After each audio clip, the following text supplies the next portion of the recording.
Data in column J, I think for most people is readable and understandable. You might want to consider inserting dollar signs here. That would probably be redundant because it says salary, but nevertheless, you might want to apply dollar signs. Common approach, probably the most common, is on the Home tab to click the dollar sign button. Notice that it does say that it's a counting format, and when you choose this, it does give you decimals to places initially. You may or may not want them. In this case, probably not. You can certainly decrease the decimals quickly this way.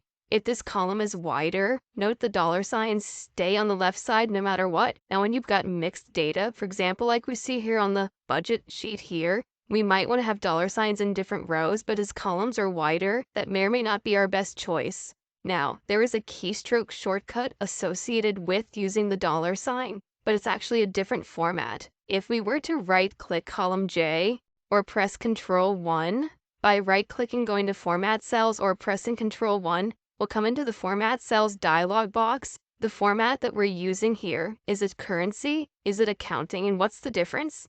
Well, for a lot of us, we won't care at all. If we do choose currency, keep an eye on column J there. See what happened to the dollar sign? If you prefer that look, or if you do deal with negative data where there are some options, you might want to change this to be currency format. And don't click the dollar sign, press Control Shift dollar sign.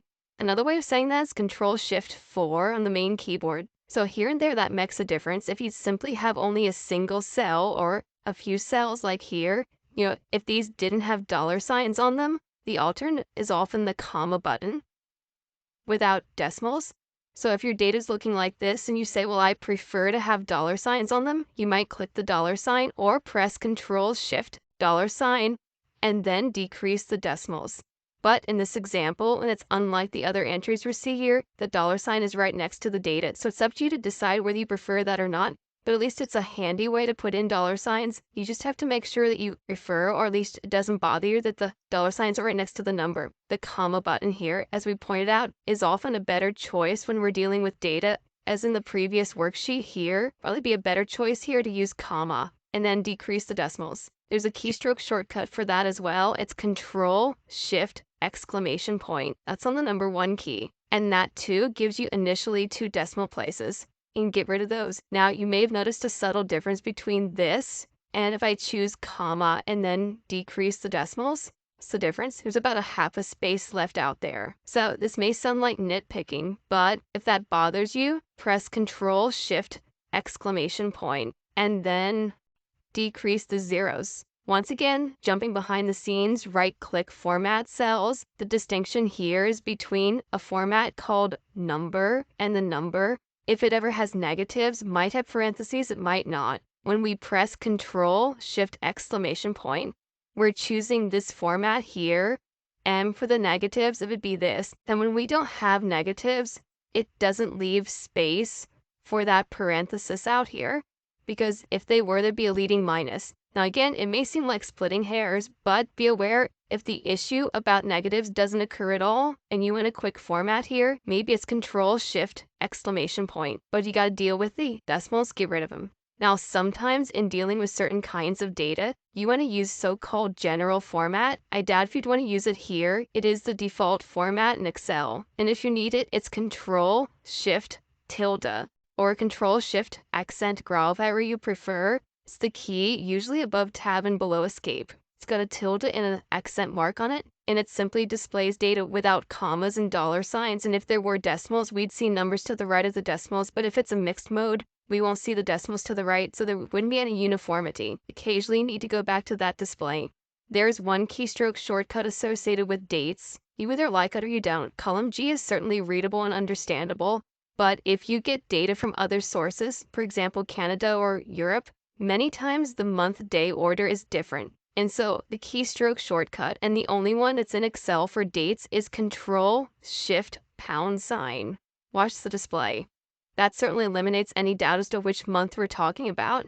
And it is more readable, and I believe it's widely used in the federal government. Control Shift £.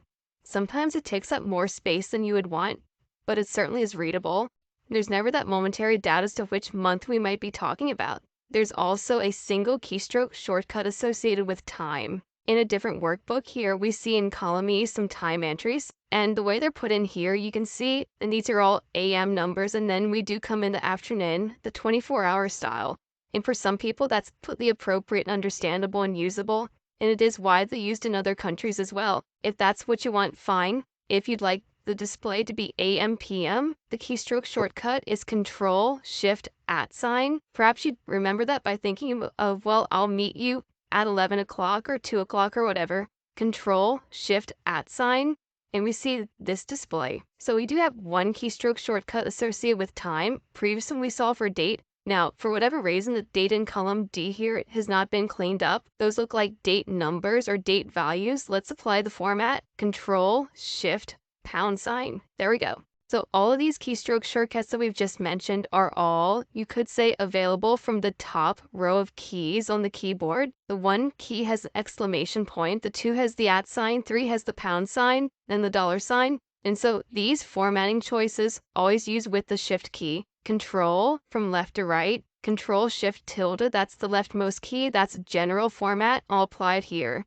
Next one over is Control Shift 1 or Control Shift exclamation point, depending on how you say it. That's for the format that puts in commas and decimals, and you might want to suppress the decimals. Next one over, Control Shift 2 or Control Shift @, that's the one we just saw for time. Next one over would be Control Shift £, that's for dates, which we applied here. Next one, Control Shift $. If these are dollar amounts, we might want to use that one.